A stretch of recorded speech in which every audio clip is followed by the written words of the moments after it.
नमस्कार प्रणाम। आप सभी को हमारे चैनल दयानिधि साहनी ऑफिशियल में स्वागत है। तो आप सभी से रिक्वेस्ट है कि जिस तरह आप बड़े कलाकार को सपोर्ट करते हैं उस तरह हमको भी सपोर्ट करिए और हमारे इस चैनल को आप लोग इतना प्यार दुलार दीजिए कि ये चैनल मेरा मोनेटाइज हो जाए। आप सभी से हाथ जोड़ के रिक्वेस्ट है।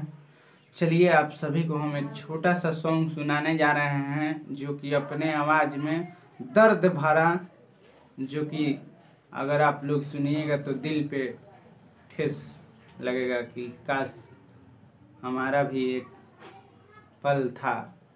चलिए आप सभी को हम सुना रहे हैं तो आप लोग सुनिए और वीडियो में बने रहिए। वीडियो को फुल देखिएगा और शेयर करिए और चैनल को सब्सक्राइब कर दीजिए, घंटा दबा दीजिए। चलिए सुना रहे हैं, आप लोग सुनिए। शीशे का था दिल मेरा होए, शीशे का था दिल मेरा, पत्थर का जमाना था, दिल टूट गया होए, दिल टूट गया। मेरे अपने ही लोगों ने हो,